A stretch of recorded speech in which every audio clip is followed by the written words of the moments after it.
Have you ever said something like, I see that my gutters are clogged, but I'm really busy. I think I'll just get that later. And later never comes? Well, the Handyman Pros are going to have a discussion about why you shouldn't put off till tomorrow what you should do today. Welcome to the Handyman Pros radio show. Home improvement and maintenance tips from the pros. Thanks for listening to another edition of the Handyman Pros radio show, where our goal is to help save you time, money, and aggravation on your home maintenance and repair. This edition's entitled, I'll Get to That Later. Not. To help me explain, I'm here with my ever-cheerful co-host and old buddy John. John, what has been going on this week? Hey, Larry. I'm vertical, man. I tell you, it counts, doesn't it? It counts. I have been working. Yeah, man. I am telling you, the 20s. I'm not 20 anymore. I'll tell you that much. So I've been doing a lot. I know that you've been doing a lot too. This past week, I've been working on a house that these folks have, and it's an older home. And it has not been maintained for years, and the past maintenance on it was bad. Okay, so that was a double whammy. But it took me a lot of to fix this thing up. And really. So let's just be clear. You were afraid you actually weren't going to be able to do the repairs because as you opened things up, it might have turned into a complete nightmare. So let's unpack this a little bit. Yep. So I want to just say, folks, we talk about this a lot. We really do, but we talk about it so much because of our experiences in the field. When we're out doing jobs for people, the things that we see are innumerable, I guess, John, would you say? I mean, we just see it. It's completely a broken record. It's over and over and over. It's a combination of poor installation techniques along with a lack of maintenance, along with ignoring, things that are going on. That's exactly right. And a lack of awareness of what's happening. And like you said, not to keep rehashing some things, but I think in this show is to bring out some other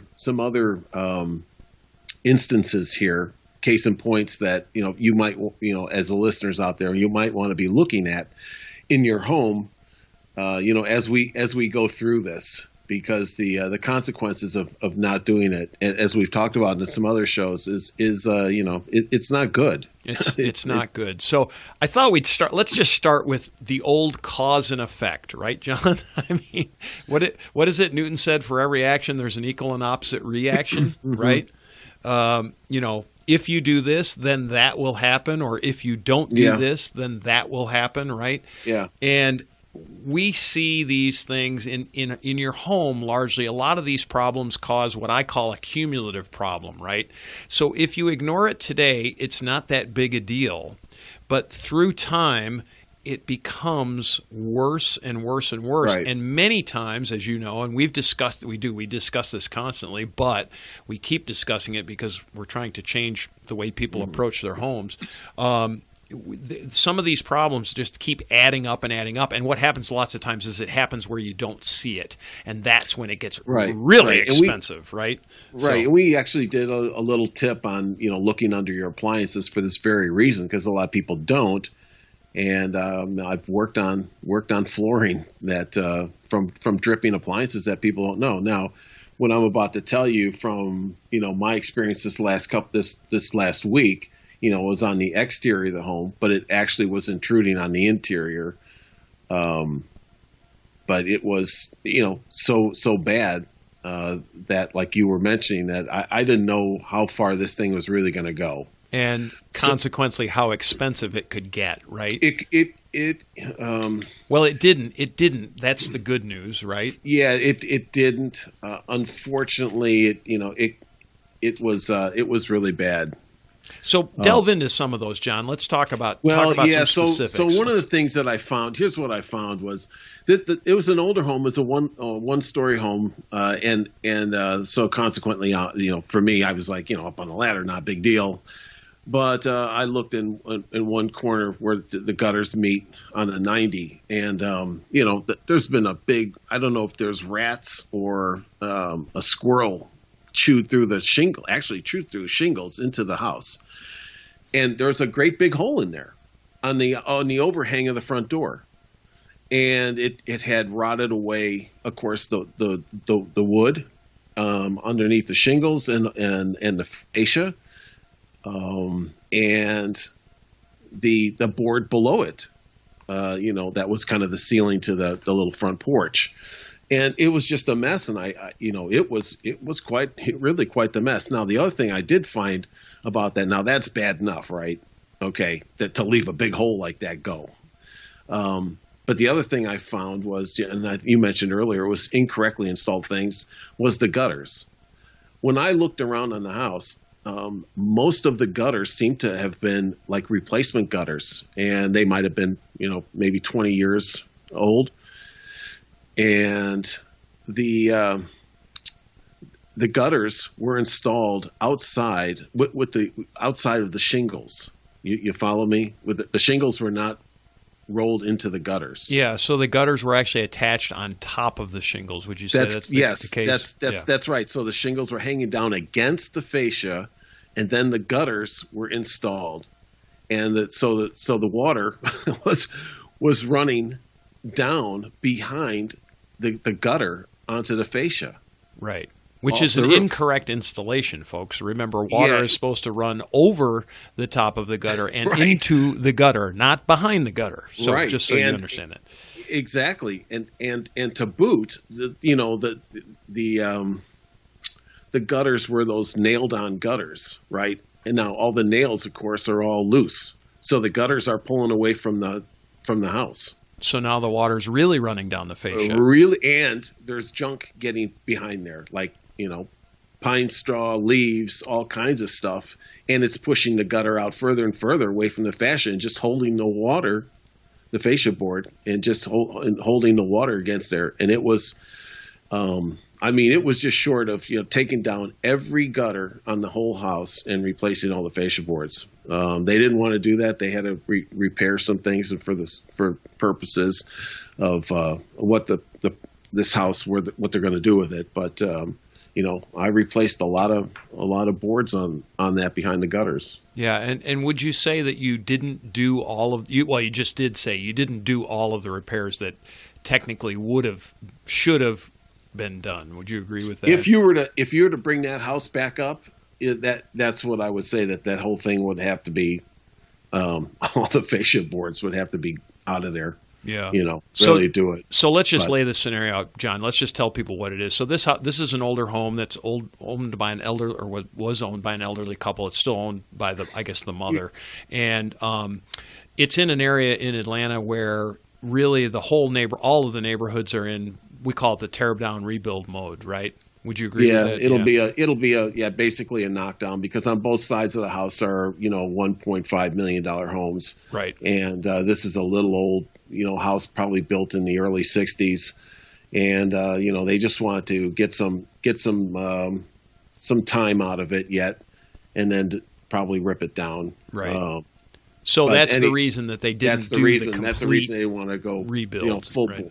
Correct. Yeah. Otherwise, we were talking about a major, huge expenditure. Yeah, huge expenditure of jobs. So one of the takeaways of your gutter story in particular, and we've talked about, again, this is just a rehash, but we're gonna talk about it again, because folks, if you hire a contractor, I don't care what they're for, you do have to inspect what you expect. If I personally went up and saw the gutters nailed over the tops of shingles, I would have been livid.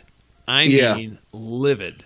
I would have been like, you guys can get off my property and you're not getting paid because you don't know what you're doing. So you do have to check this stuff, right? We talk about it. And it's tough for a homeowner if you're you got a 2-story house that you're going up there to inspect gutters. But this is something that it's one of the things that you might not think about if you do have to get new gutters. And I'm just going to say that probably most people will install the gutters the right way. I don't have a problem with that. But it's you got to verify it. You got to do something, because this is one of those things where it's a boy, it really will eat the heck out of everything. Yeah, it's just, again, it's a cumulative problem. Water damage doesn't occur overnight. Well, sometimes, but that's a different issue. But generally, it takes a lot of time for it to be very destructive. Yeah, and I will even go to the point that I'll bet that at some point this house was built without gutters. Probably, via the age of the house, right? Right, and somebody decided to, put gutters on it. And that's what happened, and it actually harmed the house more than it helped. More than it helped, yeah.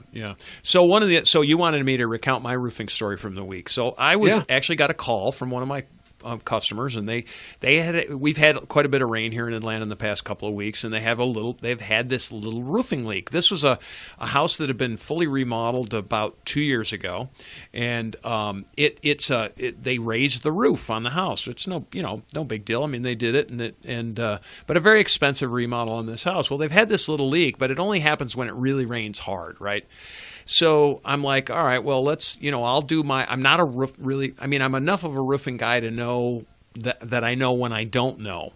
And when I do a roofing inspection like this, when they have this part-time leak, I'm kind of looking for things like nail pops or stuff like that, right? Where it's, a nail will push up through a shingle, and it creates a hole in the quote hole in the roof, but it takes a lot of rain before it gets down around that nail. So I go up on the roof, and again, this is a one-story building because we don't do heights too well, and it's a relatively shallow pitch roof. So I get up there, and immediately so they're showing me where it leaks on the inside, so I have a kind of an idea where to look on the outside, and literally almost directly above where, I think anyway, from where they were pointing, it's really close. If it's not directly above, it's just up the pitch a little ways. There's a slice in the roof. I mean, a slice. And I looked at it, and it's not only one slice, John. It went through the top shingle, the shingle underneath that, and into the board, into the sheeting board. So under a roof, on the roof you have sheeting, then you have usually like felt. Well, it went through the felt too. So they had felt, then they had the one layer of shingles, and then the second layer of shingles. And it really looks like, I don't know that this is what happened, but the size of the cut and because it was so straight sort of made me think that somebody set a running circular saw down on it, just because of the length of the cut and the shape, and it went deep, and it looked like that. Now, it took 2 years before they fixed it. I didn't see any damage on like the sheeting or anything, because I actually peeled the roof up a little bit to do the repair. I didn't see any water damage on the sheeting, but that was just a question of time, right? I mean, eventually, if you'd left this thing open to the elements, it was gonna cause water damage down inside. Now, they had board and batten on the inside of their ceiling, so the water, it wasn't like it was leaving a stain like it would on drywall. So that's part of the reason why it took them so long to get anything done about it. But it was fixed in about, I don't know, once I knew what it was, I went down, I got my caulking tube. As we've said, everything comes in a tube, right? Well, I got roofing tar, wet or dry roofing tar in the tube. I walked up in there. I just happened to have a little piece of roofing fiberglass too, which was I didn't necessarily need it, but I used it because I had it, and shot it full of roofing tar, put in the tile, or put in the fiberglass, put some more roofing tar on top of it, sealed the set, in between the layers, and then sealed it down, and then put it over the top. And I as I told him, I guarantee you it's not going to leak. It's not going to leak. I think this is a great example of, what the show is. This version of the show is that I'm really busy and I'll do it later. Exactly. When you see things like this, okay, when you see things, and when you see rain, and when it's raining and you see the rain coming in behind your gutter, down the side of your fascia, or you see a little bit of water coming in if it's raining, in your ceiling, and how these people caught that. The time to act on that is like now. It's now. Because you're going to forget about it. You're not going to keep following up with it, but it will, eventually, over time, it will really ruin things. And, I know, when I had at my house, when I had animals, the squirrels outside and all that kind of stuff eating away at the house, I'd start to kind of forget about it and wish it away, but no, you can't do that. You got to fix it and really fix the problem first, like get those things out of there. But, they will, they will really rip up a house, and it won't be long before the elements will take over from there. Exactly. And you brought up a different point, John, that I mean, this is kind of the thing. This, for my customer, only happened when it rained really, really hard, right? Yeah. And so to your point, it's really easy to say, oh, that only happens when it really, really rains hard. Well, I know, knowing what I know, because we've been doing this for a while, that they only saw it when it really, really rained hard. It was happening every time it rained. It just didn't get all the way through the ceiling, right? So this was happening every time it rained. But even in that case, if you live in a climate where it doesn't rain all the time, which Atlanta is a funny place, right? Atlanta rains a lot in the spring and a lot in the fall, and in the summertime, largely it's drought. It can be very drought-like. This summer we've had a lot of pop-up showers, but the pop-up showers are short. They're just really short. And so if you live in a place where it doesn't rain a lot, you've got to get on that stuff, because you'll put it off and you'll forget about it. You go, oh yeah, I need to fix that.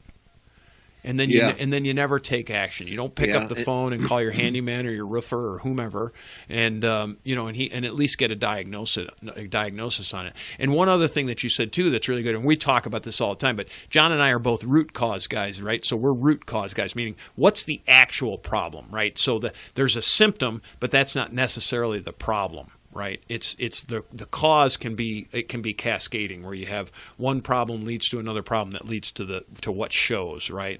And so you have to find those root cause problems and fix those. Once you fix the root cause, generally you fix the problem, right? And do you agree with that, John? Yeah, no, absolutely, and that's why I had to get after some of this damage that was occurring around my house. The elements were about to take over. Because what they do, like a squirrel, they'll start to chew. Yeah, they'll start to chew on the wood. Well, they'll eat the paint off the wood. Well, now the wood's exposed. Now the wood's exposed to the elements. Now the next thing now you're battling. The squirrel just started a nice little place for the wood to soak up water, and the rest of the story. But then they get in your house and go through all your insulation and screw that all up, and then they leave other little presents that you don't want in your insulation, and so forth they ripped and out, so on. Once they got up in my attic, they ripped out all the pink insulation. They don't like the yellow insulation, but the pink stuff that they had up there, they ripped that, and I would find that up in the trees.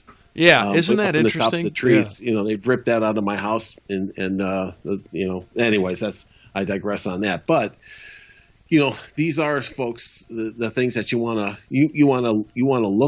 look for.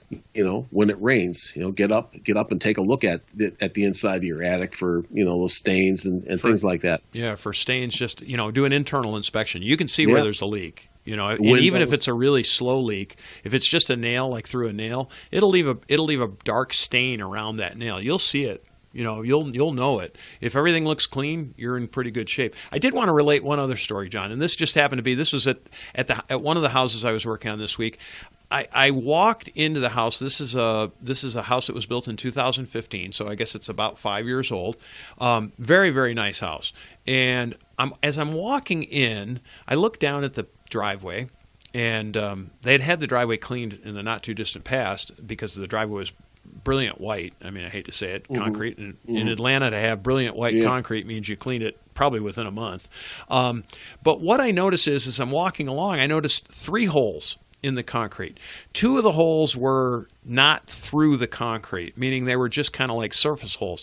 But as I'm looking at them, what I see is that they're actually the stones. They're the aggregate. There's where a piece of aggregate, meaning aggregate is the rock part of concrete. So there's in concrete, there's rock, sand, and cement. And what happens with concrete when it dries is the rock and the sand kind of tend to settle to the bottom, and then the cement comes up to the top, and that's what you get. That's how you get a nice smooth concrete top. And anyway, these these were places where actually some of the aggregate had kind of chipped out of the concrete. Well, 2 of them didn't go all the way through, but one actually went all the way through the concrete, and I was actually looking at dirt down below it. Now, this hole was probably the size of a quarter, maybe just slightly bigger than that, but not huge, right? And I, in my eminent wisdom, because I do what I do, I happen to have a little concrete patch left from another job on the truck, and I just took my trowel out and filled in those holes and made them nice and smooth. So I told the homeowner that I had done that, and they were like, oh, number one, they didn't even notice them, which was fine. That's not an issue. But I said, the 2 that didn't go through the concrete, they were fine. That's just kind of a cosmetic thing. If we lived in a northern climate, you wouldn't want them pooling up with water and freezing because that would chip the concrete out more.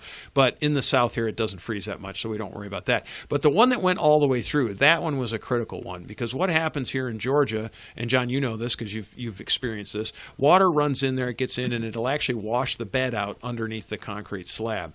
Long story short, given enough time, that would have cracked that concrete slab eventually. Yep. It would have washed out underneath it and cracked the concrete slab. Filled it in, guess what? It's going to harden up. It's going to be waterproof again. All done. They won't have those problems, right? And I think the moral of the story is that, for the folks out there is to take a look at these type of things. And that's why we're doing this show, is to bring this to your attention. Because it's the little things that you might not be looking at day to day that you should be looking at. Right. It's those little things like, I've got a, if you live in a northern climate and you've got a void like that in your concrete, you want to figure a way to get that fixed quick, because if it does freeze, it'll crack. It'll crack it. Yeah, the hydraulic pressure. Then you're in. Yep. Yeah, then you're in for a bigger bill. It'll do it a lot faster in the north than it will here in the south. Yeah. In the south, it's a wash problem. It will wash the dirt away. In the north, it's a freeze problem, and the freeze will crack quickly. That's quick. That's a lot of good advice for you folks out there that are just take a look at these things. Don't overlook anything. You kind of have to be your own, Inspector Clouseau, if you will, to take a look at your house. Because as we talked about, we've got some of the roofing issues, we've got the gutter issues that we talked about, you got the animal issues. A lot of people, a lot of folks just, we are busy. We're all busy. We just don't take a look at it. But it's always nice. And we'll be coming up with some tips for seasonal changes here and things like that. But it's always nice to do a little bit of, a walk around of your home, and just kind of with a critical eye and just take a look at things. Yeah, and so one of my other favorite things too is kind of question everything, right?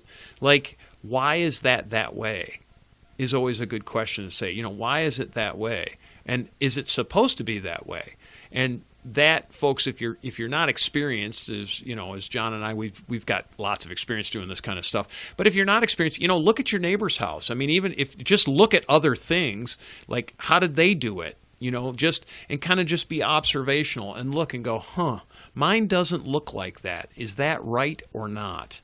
And again, and one other thing that I always tell people is think like in the case of, say we're talking about water, think like water. How does water move, right? Water and air are both fluids. They both move in very similar ways. Water always goes to the lowest spot, right?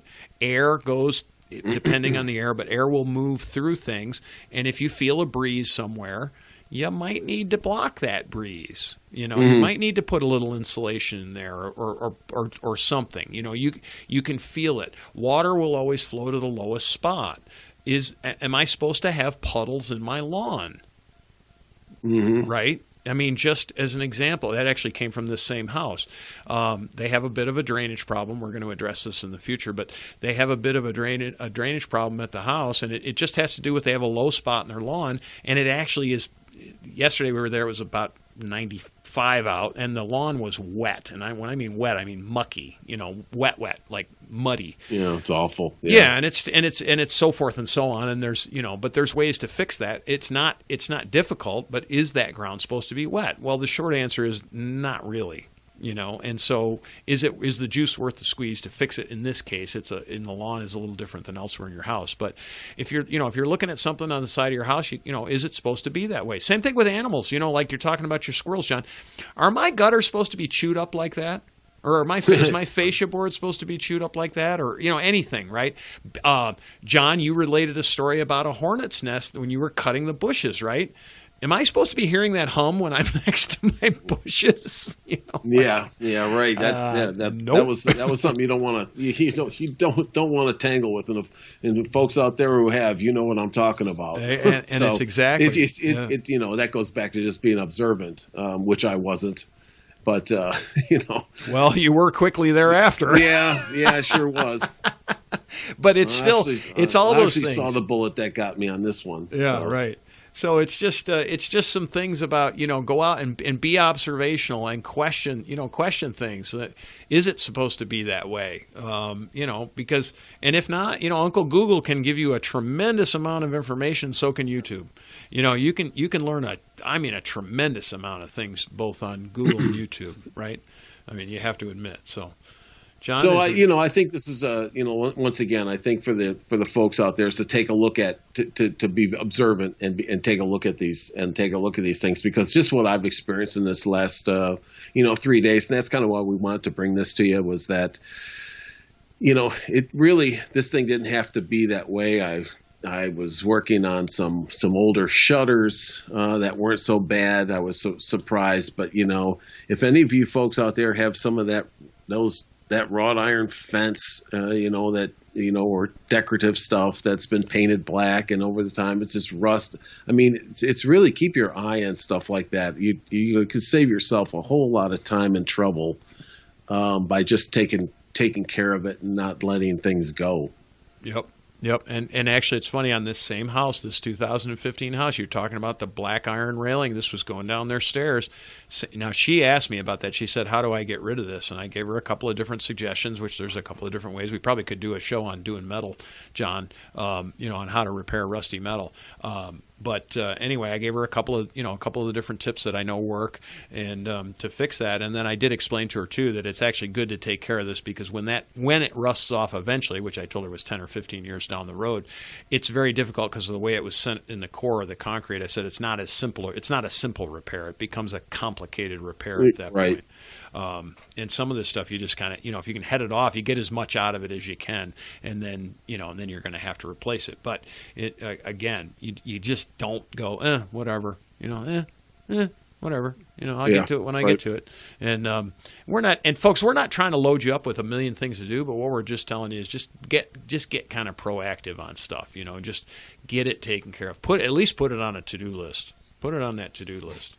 Yeah, and from time to time we'll be bringing you some stories from the field like this, and just some of the strange things and some of the normal things that we see, because you just never know where the trouble's going to be coming from, and that's why we want to bring this to you. Because Larry, when you told me about the slice in the roof, I've heard of a lot of things, and I've experienced a lot of things there. But that was a new one for me. And you're probably right. Somebody put down a running circular saw on the roof and didn't care. Yeah, and didn't care. And just picked it up and said, "Okay, I'm done here," and left. Yep. And I mean, when you look at it was just about 6 inches long, John. Gee, how big is a circular saw blade? 7 1/4. Yeah. Right. Yeah. Right. I mean, it's kind of like, well, okay, to a guy that works with this stuff all the time, it's like, yeah, I know what that is. It's a circular saw blade. You had the forensics down there. Yeah, of course. Piece of cake, right? But anyway, so yeah, that's just it. It's back to our goal of help saving you time, money, and aggravation on your home maintenance and repairs. And these stories, when we tell them to you, look, we're not making this stuff up. Trust me. If we wanted to make stuff up, we'll make up more extravagant stories than these. John's a great storyteller. I'm just telling you, folks. I'm just telling you. So, all right. Well, questions, comments, and concerns. Folks, if you have any questions or anything, send them to us at questions@handymanprosradioshow.com. We do have a Facebook page that's at Handyman Pros. You can leave us a voice message on our website. It's handymanprosradioshow.com. Up in the right-hand corner, there's a voice message. We'd love to hear from you. We like your input. We'd like all of that kind of thing. And so if you have any feedback for us, we would really, really appreciate it. Please reach out to us and get a hold of us. And maybe we'll even have you on the show. So we've actually got some listeners coming up on the show. We're going to do some interviews with some of our listeners. So we've gotten a couple of good emails, and so we're going to bring some of our listeners on the show. It's going to be kind of fun. So I was actually talking to one of our listeners, John. He was from the planet Krypton, and he was going to bring his spaceship down here, but he said there's something about bringing his spaceship into your yard that it always ends up getting taken apart. Is that true? Well, either taken apart or the squirrels will beat me to it. Ladies and gentlemen, if you've enjoyed this podcast and have derived some value from it, here's 4 things you can do. 1, tell your friends about this podcast. 2, hit subscribe on your podcast player. While you're there, leave us a review. 3, subscribe to our newsletter by going to handymanprosradioshow.com and click on the subscribe button. We'll inform you of upcoming events, shows, and give you actionable tips for maintaining your home and property.